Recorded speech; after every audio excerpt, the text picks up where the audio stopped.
120 Hz super AMOLED ekran, OIS'li 50 megapiksellik kuchli kamera va bundan tashqari Snapdragon va 6 yilgacha yangilanish va ushbu imkoniyatlarni sizga hech qanaqa flagman darajadagi smartfon emas, oddiygina Samsungdan kechagina yangi chiqqan Galaxy A27 5G modeli taqdim etadi. Hozir tanishib chiqamiz.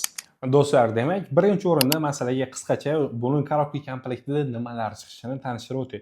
Demak, korobkasi mana shunaqa ko'rinishda bo'ladi va uning ichida bizda doimgidek menimcha mana sim karta slotini ochish uchun maxsus igna bor va undan tashqari buning ichida yo'riqnomalar va zaryadnik kabelini ko'ryapman. Mana bu zaryadnik kabeli va yo'riqnomalarni siz topishingiz mumkin. Ortiq hech narsa yo'q, faqat o'sha Samsungning doimgi an'anasi deymizmi, o'sha chiqarayotgan narsasidan chetlagani yo'q.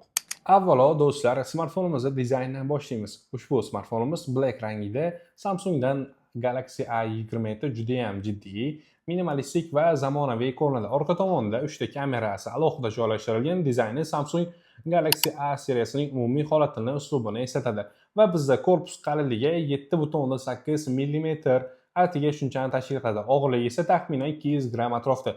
Telefon katta bo'lsa-da, ingichka korpus sababli qo'llar juda ham yaxshi va skromli turadi mana o'sha yotgan jarayoningizda va foydalanish jarayonida hech qanaqa kamchiliklar deyarli sezilmaydi. Va bundan tashqari smartfonimiz Galaxy A27 IP64 himoya darajasiga ham ega, ya'ni changdan himoyalangan va suv sachrashiga ham bardosh bera oladi. Ammo uni suvga tushirish yoki hovuzda ishlatish uchun tavsiya etilmaydi. Samsung Galaxy A27 5G smartfoni eng katta kuchli tomonlaridan bittasi bu uning displeydadir. Ya'ni ushbu smartfonimiz 6.7 dyumli Full HD plus AMOLED ekran bilan jihozlangan va qo'lda sezilarli darajada silliq ishlaydi. Misol uchun mana ishlayotganingizda 120 Hz ni siz his qila olasiz. Ekran jihatda mana shu sifatlar bilan bu smartfon flagman darajani sizga taqdim eta oladi. Va ushbu smartfonimizni ekran orqali ijtimoiy tarmoqlarda videolar ko'rib, smartfonning ishlashi uchun Snapdragon 6 Gen 3 protsessori xizmat qiladi va bundan tashqari ushbu smartfonimiz 4 nanometrli texnologiya asosida ishlab chiqarilgan. Bizda bugun qo'limizda 6 GB tezkor xotirali, 128 GB doimiy xotirali smartfon turibdi va buni biz hozirgi jarayonda obzor qilib ketayapmiz. Samsungdan A27 ya'ni Galaxy A27 modeli orqali siz ushbu smartfonni protsessor haqida aytib o'tdim va bu protsessor orqali siz ijtimoiy tarmoqlarda faol bo'lishingiz, xususan messenjerlarni, Instagram, Telegram, YouTube, TikTok kabi ilovalarni telefon bemalol ko'tara oladi. Ya'ni hech qanday qotishlarsiz yaxshi sifatli xizmat ko'rsata oladi. Ammo o'yinlar haqida gaplashadigan bo'lsak, o'yinlar bu alohida mavzu. O'yinlarni endi turiga bog'liq. Masalan, siz PUBG o'ynaydigan bo'lsangiz, unda birozgina buglar, ya'ni qotishlar sezilishi mumkin, ammo yengilroq bo'ladigan internetsiz o'ynaladigan o'yinlarda hech qanaqa qotishsiz ishlaydi. Buni alohida test qilib ko'rsatish mumkin. Va bundan tashqari yana bir yaxshi imkoniyat, ushbu smartfonimizda micro SD yordamida siz xotirasini 2 terabaytgacha ko'paytirishingiz, kuchaytirishingiz mumkin. Ammo bitta narsani yodingizda tuting, sim karta uyasida bitta sim karta va ikkita sim karta joyi bor. Birinchi sim karta qo'yadigan bo'lsangiz, ikkinchi joyda sizda micro SD turadigan bo'lsa, faqatgina bitta sim karta orqali foydalanasiz.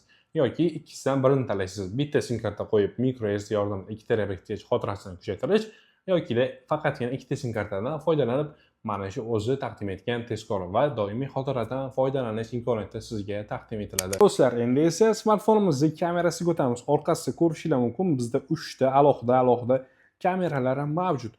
Ushbu smartfonimizning hozir kamerasi necha zoomgacha oladi va qanaqa sifatda suratga oladi, birgalikda tekshirib ko'ramiz. Smartfonimizni ochdik va kamerasiga kirganimizda, xo'p, demak, video holatda bizda ushbu smartfon mana sifatini ko'rishingiz mumkin. Yaqinroqdan ko'rsatyapman. Bizda ushbu smartfon 0.5x ni qo'llab-quvvatlaydi va maksimal, ya'ni bizda bu zoom deb ataladi, yaqinlashtirish, kattalashtirish funksiyasi 10x ni oladi. Bu ya'ni video holatda va bundan tashqari bizda foto holat ham bor. Fotosurat olganingizda ham xuddi shuni qo'llab-quvvatlaydi. 0.5 dan to 10x gacha. 0.5 holatda, misol uchun biz aytaylik, bir holatida suratga olyapmiz. Demak, bu yoqda selfie knopkasi orqali suratga oldik va ushbu suratni sizlarga taqdim etyapman. Mana sifatini ko'rishingiz mumkin. Yaxshigina sifatda taqdim etyapti bizga. Ranglarni bir xillikda sochib beryapti, hech qanaqa muammosi kuzatilmayapti. Va bundan tashqari smartfonimizda eslatib o'taman, orqa kamerasi 50 megapikselni qo'llab-quvvatlaydi. Hozircha kamera jihatda mana shu yangiliklar. Va do'stlar, hamma uchun qiziq bo'lgan joyga yetib kelyapmiz. Telefon o'zi bitta zaryad quvvatlaganida qanchagacha yetib beradi. Va ma'lumot o'rnida aytishim kerakki, ushbu smartfonimiz 5000 milliamperlik batareya quvvatiga ega. Ya'ni bu bizga nima beradi? Agar siz oddiy foydalanish sifatida smartfondan musiqalar eshitish, qo'ng'iroqlarga javob berish va bundan tashqari o'sha videolarni ko'rish orqali ishlatadigan bo'lsangiz, unda kun davomida yetib beradi. Bu foydalanuvchiga bog'liq. Va yana bitta narsani aytib o'tishim kerakki, agar siz maksimal darajada yorqinlikka chiqaradigan bo'lsangiz, kun davomida internet yonib turadigan bo'lsa, o'yinlar o'ynab, fotosuratlar oladigan bo'lsangiz, u holatda ushbu foydalanish bu sizga, ya'ni foydalanuvchiga bog'liq bo'ladi. Ya'ni batareyasi qancha ishlab berishi. Va bundan tashqari smartfonimiz maksimal darajada 25 vattda tezkor zaryadlanadi. Ushbu zaryadlanish quvvati kuchligi yetarli darajada berilgan, ammo hozirgi smartfon, ya'ni texnologiya bozorida 25 vattdan kuchliroq zaryad quvvatini beruvchi smartfonlar va quvvatlovchi adapterlar mavjud. Samsungdan Galaxy A27 modelimiz Android 16 va One UI 8.5 versiyasi bilan jihozlangan.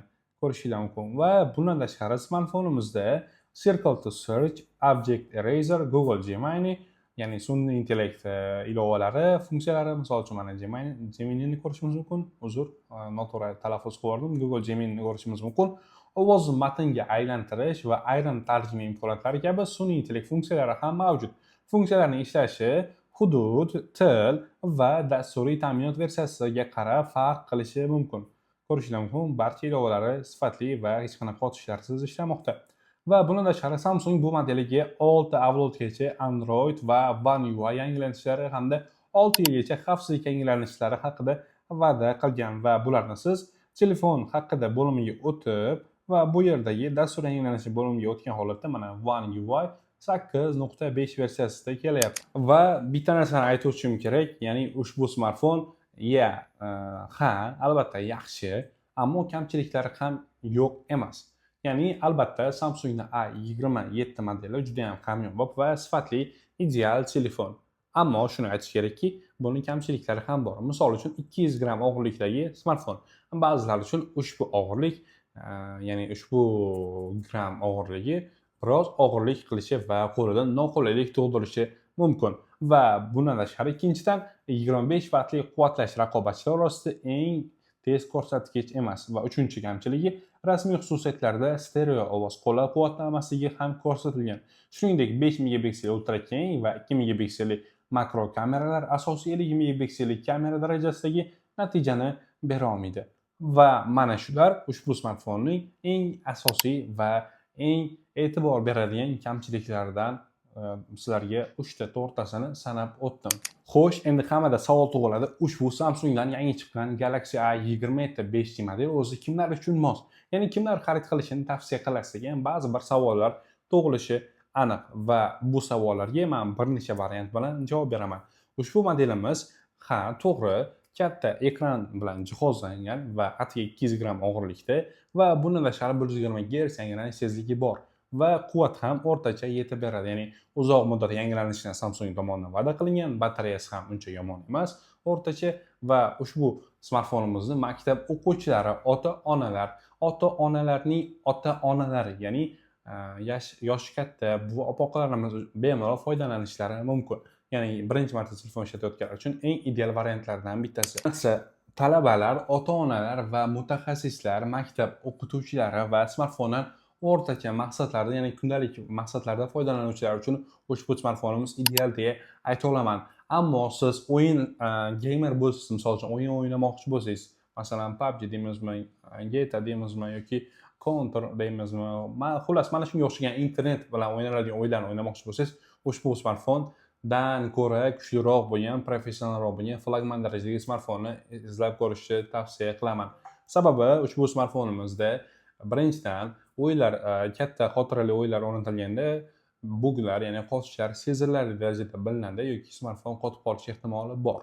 Va bundan tashqari ikkinchi kamchiligi 25 vattda zaryadlanishi va bu eng katta kamchiliklardan biri. Sababi hozirgi bozorda aytayotganimdek 25 vatt menimcha eng o'rta va kam quvvat beradigan adapter, ya'ni zaryad hisoblanadi. Hozirgi paytda o'rta bozorda maksimal 40-45 va undan yuqori bo'lgan darajadagi tezkor zaryadlash adapterlari va zaryadniklari mavjud.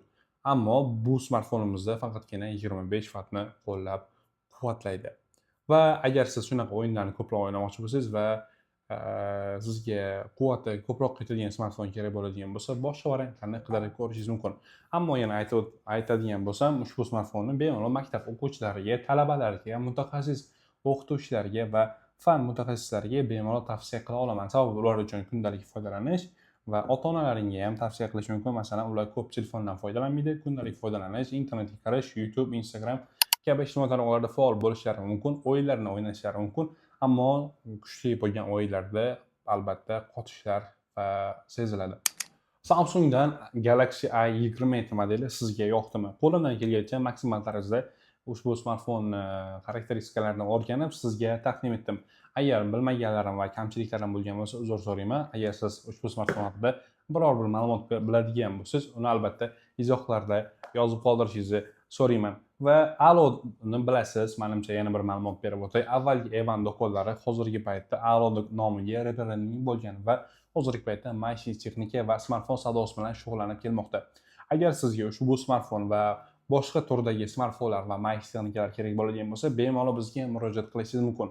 Biz sizga istasiz naqd pulga arzon narxda, istasiz muddat to'loviga 3 oydan 24 oygacha bo'lgan muddatda mahsulotlarni bo'lib to'lashga hech qanaqa boshlang'ich to'lovsiz, jarimalarsiz, peniyalarsiz sizga taqdim eta olamiz. Shunchaki pasport va plastik karta kifoya va hozirgi paytda Alif Nasiya bilan hamkorlikda plastik kartasiz Nasiya bor loyihasi ham yo'lga qo'yilgan va bu loyiha asosida siz hech qanaqa plastik kartasiz, faqatgina pasport yoki ID karta evaziga mahsulotlarni muddat to'loviga olishingiz mumkin. Agar ushbu smartfon sizga yoqqan bo'lsa, izohlarda yozib qoldiring. Operatorlarimiz sizga ushbu smartfon narxini va ushbu smartfonni qanaqa xarid qilish mumkinligini tushuntirishadi. Hozircha menda shular edi. A'lo bilan hamnafas bo'ling. A'lo kanalini kuzatib boring. Video sizga yoqqan bo'lsa, like bosib, agar smartfonga qiziqadigan tanishlaringiz bo'lsa, albatta ularga yuborib qo'ying. Ayniqsa Instagram tarmog'ida bizda eng zo'r foydali layfhaklarimiz chiqib boradi. Sizlar bilan Kamina bo'ldi va kelgusi kontentlarimizda ko'rishguncha do'stlar, xayr, salomat bo'linglar.